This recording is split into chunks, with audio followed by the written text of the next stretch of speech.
there, welcome back to the channel. So, I had a pretty good time recording vocals. I'm happy that it went as well as it did. It's always nerve-rattling, and something about vocals, I think it's the toughest thing, you know, because it's a part of your body, it's like a muscle, it's not like an instrument, you know, that's more reliable.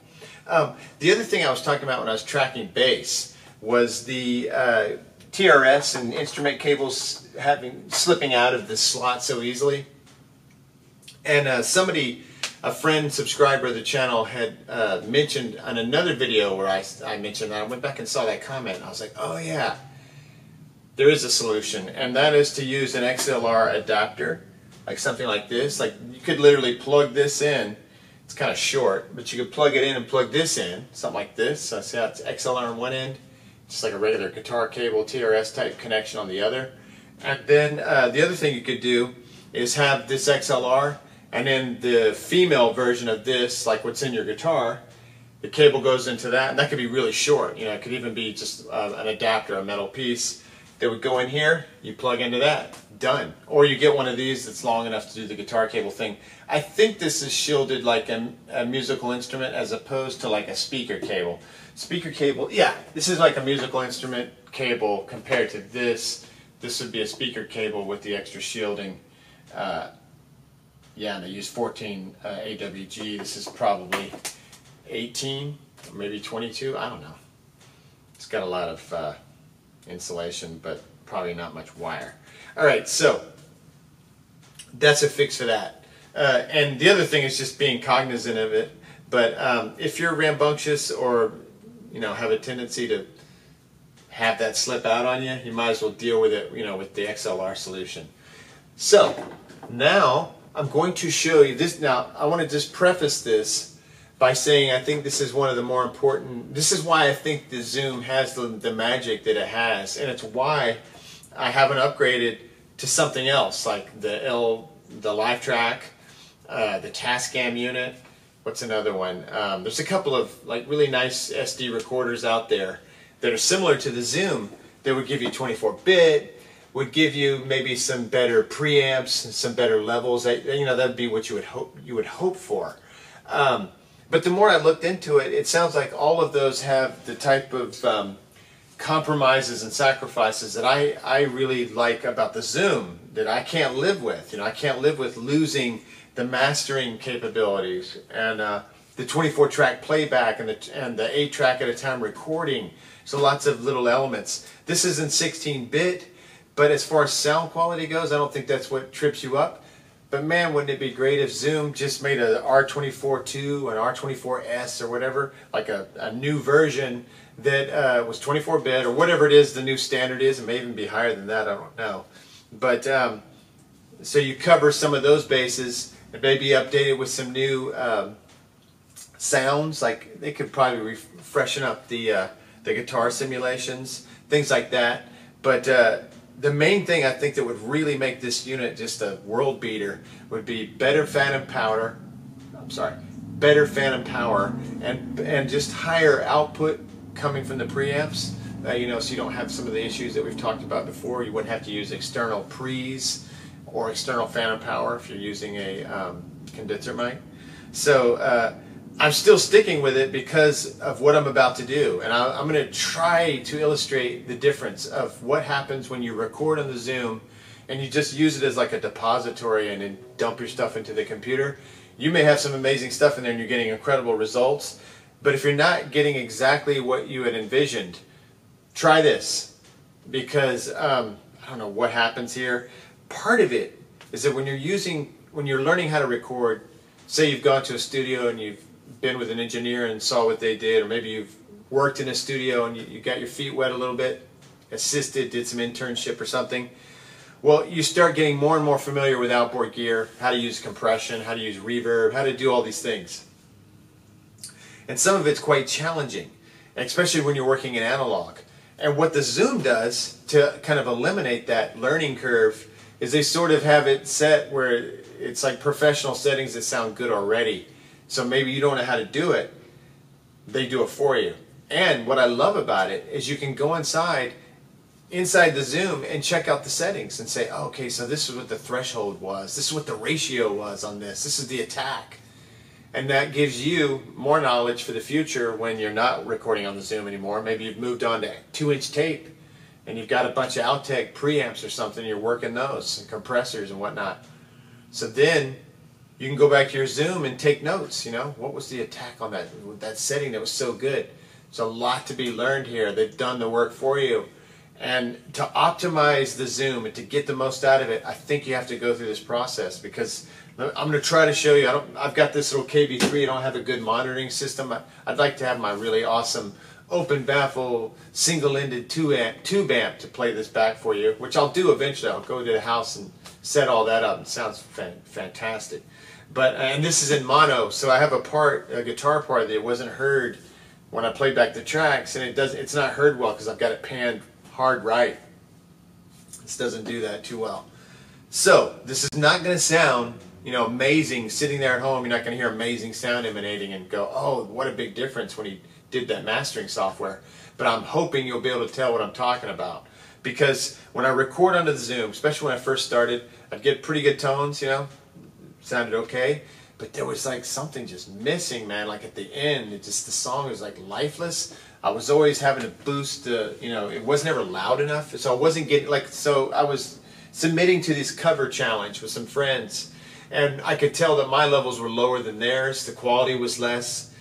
This is all before I started using the mastering software. And then once I went through the mastering effect and used that and outputted that way and then took it to the computer, all of a sudden people started saying, man, that recording sounds pretty good. And I could tell. I didn't need anyone to tell me. I knew for sure that this was a massive improvement over my initial results. So let's see if I can talk you through this, because it's worth a shot. If you're sitting at home and you've never messed with the mastering mixing component, if you're just using the Zoom to capture the tracks and you're dumping it into your computer, you know, Reaper or Cubase, whatever it is you're using, Audacity for me, I think you might be missing out on some of the magic, because you can still do that, still do all that stuff, especially with the finished master.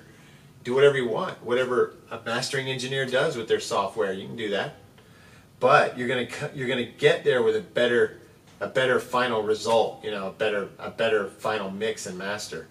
So I'm a big believer in it. Unless you just are super experienced, you know what you're doing like crazy, which you're probably not using this. If that's the case, I'd run it through there. I don't want to assume. There's all kinds of reasons why people use certain kinds of gear, and they have all kinds of knowledge and experience. So I don't want to assume anything, but I'm kind of assuming that most people that use the Zoom are working their way up, you know, getting better, and they're using this, and this isn't like where they'll end, you know, other types of technology in the future. Okay, so here we go. What I did was I'm connecting out to one of these channels on this. I think it's the third channel on this thing. It's not going to sound great, but I'm hoping that you'll get enough of a difference from the pre-mastering and the mastering, that effect. All right, so when you're usually recording, you've got your level at 100, right? You might pull it down a little bit if the overall thing is too loud. Well, when you're doing this mastering thing, you got to drop that way down. So I will drop it way down after I play the non-mastered version of the tracks. But when you start doing this, as a rule of thumb, I just go ahead and drop it down to 0 so you don't forget, hit play, and boom, it blows the room up. Blows your speakers up, whatever, your ears, if you're wearing headphones, bad. All right, so, because it gets really loud, because the gain stages and all that change from the mastering and the compression, the normalization, you got it. You asked for it, you get it. All right. So, step 1. I've got it. I know that it's in the Fighter. If it's not in the proper song, of course, you're gonna have to go to the project and find it. I'm already in the Fighter, so I'm gonna power it up.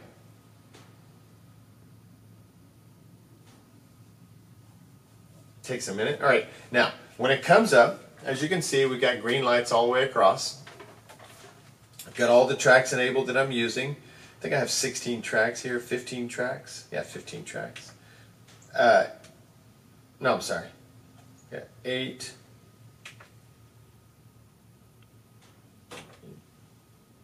17 tracks. So I use 17 tracks. All right, so I've got all the tracks enabled.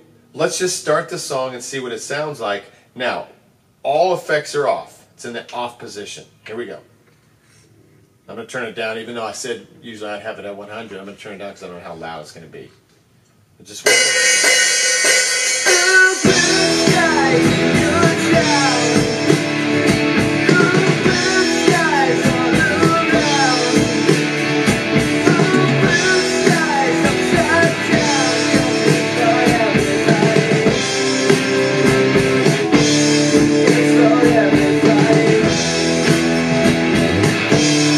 okay, now that's the standard. That's just the tracks I've recorded. No effects have been applied. I mean, the effects that I recorded with are on the track, but nothing has been applied so far. There's no mastering. That's just kind of like a rough mix, you know, where I've got the levels. When I mix, I set up the mastering software first. So watch what happens. I'm going to switch from this type of thing to the effect version, and you'll hear the difference right away, and then we'll start messing around with the levels, and I'll show you how I do it inside the Zoom. Alright, so here we go. This is the original. This is without any mastering, and then I'll hit the effect and you'll see the difference. You'll hear the difference.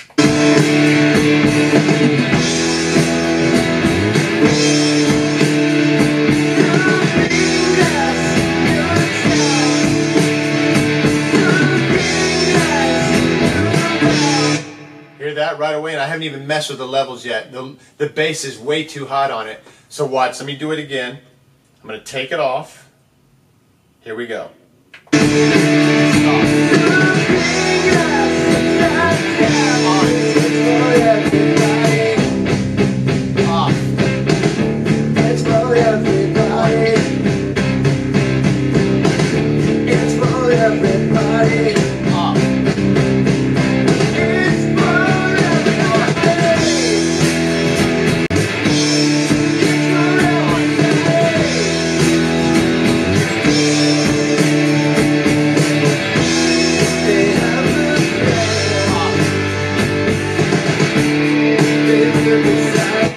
So I don't know if you can hear that, but in the room it's a huge difference. One of them sounds okay and one of them suddenly like comes to life. Now, let me show you how you go through this effects, how you get it to what I just did, and how you fine tune it as you're mixing. So you're basically mixing and mastering at the same time with this unit. Alright, so what I always do, let's start from the beginning. I'm going to just power it back off again so we can just walk through this, because I made a video just now going through this. I'm going to try to mirror what I did so that the footage matches up to what I'm telling you. Okay, I'm going to turn it on. We'll watch our screen come up here. The Zoom, that's Z, version 1.13. Thank you to friends of the channel that notified me that I needed to update that software, and I did that. I made a video which I think helped a couple people, so thank you. Alright, so video comes up. Screen comes up, and I'm going to hit the effect button. You see that it's off. I turn the wheel on. Now, it's on clean. So I'm going to go through distortion, acoustic bass, mic, dual mic, stereo, 8 times compression EQ, and then finally mastering. The patch says number 00 plus. Doesn't matter which one you use. You could experiment with that, but I usually just leave it on plus alpha because I do the adjustments myself. I go in and edit. Now on our input screen we make sure it says master, because watch, if you roll it back it says tracks 23, 24, and so on and so forth, 2 tracks at a time. It would only apply to 2 tracks at a time unless you make sure it's in that master setting. That's important. Okay, now we go down to edit. Let's hit edit. Look in there, we have a 3-band compressor. Crossover low is 50, crossover as high as 50. Now here, sense high, I put this on 5. I'm going to put my sense mid on 5. I'm going to put my sense low on 5. It's on 10, which is way too much bass. Alright, now, the mix is 202. I put this back on 2. Don't get stuck on my numbers, and I may change these, but for starters, that's my usual settings. Normalizer, I'm going to drop that. I don't like adding gain to a normalizer. I can always do that later in Audacity if I want to. Of course, if you wanted to try it, go for it. To me, it just adds a little bit of grit and gain that's not necessary. Alright, then the 3-band EQ.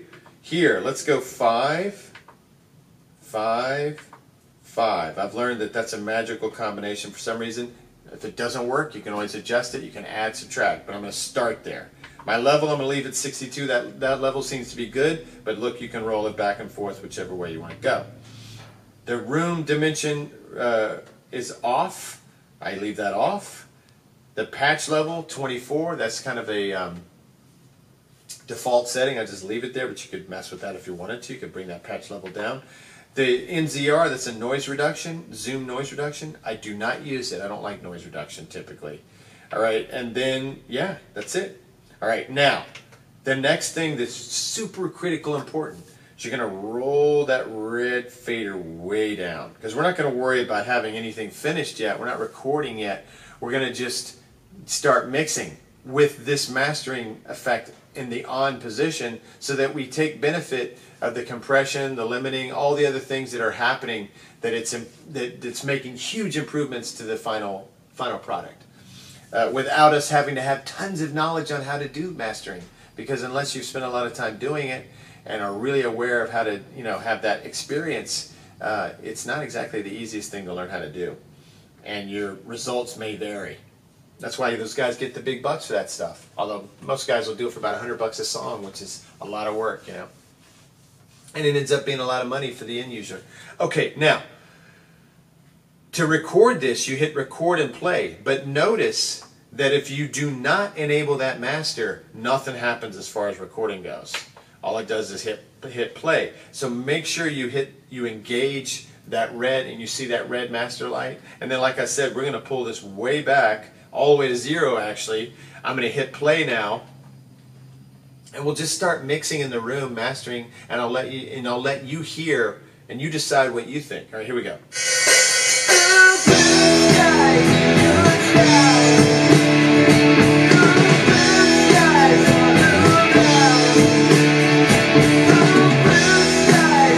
Okay, I like those mastering levels, so I'm not going to mess with that for now. You could always go back and mess around with those EQs, that 5, the high, mid, bass, 555. You can make that 202. You can make it zeros. You can make it negative. Whatever you want to do. I just find that there's some magic with this thing on 5s, because that's what I do when I'm having trouble with a track, like it's not present enough or you're missing something. It seems like 5s is the magical number. I have no idea why, but don't believe me. You let your ears judge. Okay, so let's start it back from the beginning. Just hear the difference now. We got a pretty good sound.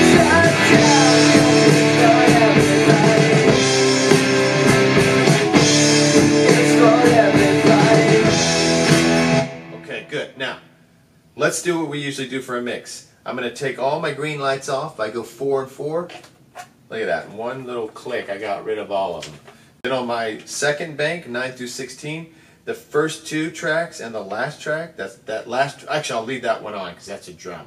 So we'll start with the drums. Let's mix our drums first. Alright, so I've got this whole 3rd row bank is all drums. And then on the 2nd row, this last one, number 16, will be, number 16 is the first snare. So I've got 3 snares, if you remember correct, if you're watching these videos. Work on the drums.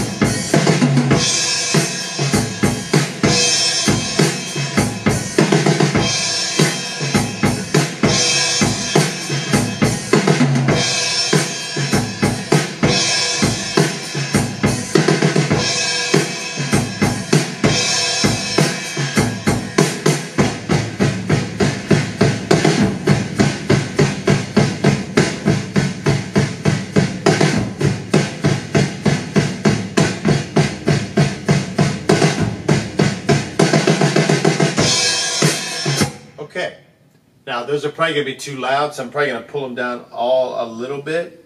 But now that we've got kind of a nice little drum thing going, let's now add in the guitars. So here we go. We're going to go back to bank 1. I'll hit play again. Guitar number 1.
Okay, so we're getting kind of a good musical blend.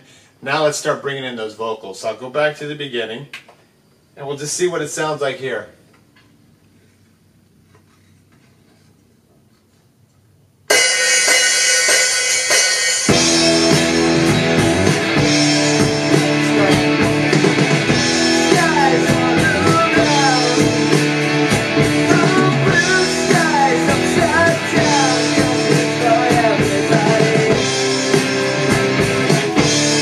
It's for everybody.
You can do a nice little fade too.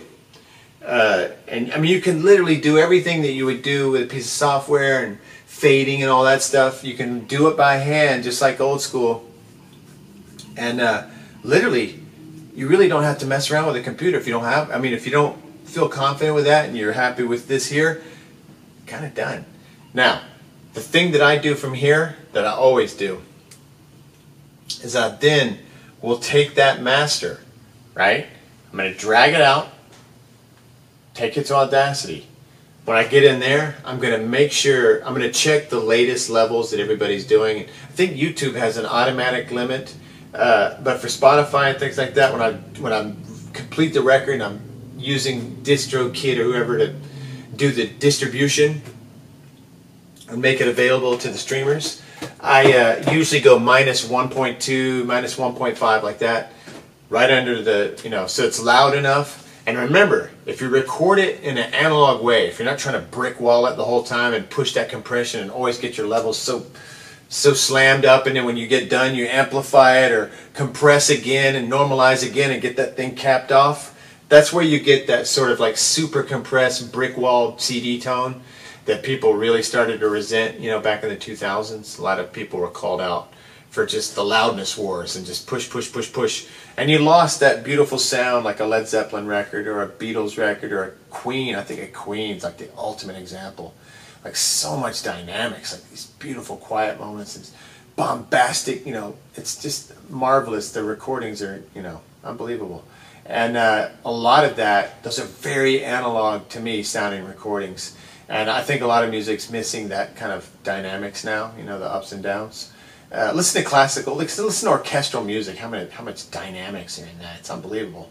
Rock and roll gets a little flat, you know, like the same, all the way to the end. Makes your ears tired, literally makes your ears tired, gives you a headache. So don't compress too much, don't push too hard, don't worry about being the loudest track, be the most dynamic and powerful track, you know. Stand out in another way besides just being the loudest, most compressed, most gnarly, most hot sounding, you know. I think that sounds bad. And I like to hear dynamics and a natural, I like to hear music in a more natural state. Alright, so I don't know. I think this Zoom is really amazing, all the things you can do with it, and especially if you use it, you know, use all the different things it can do to help you. So, I hope this helped. Next time.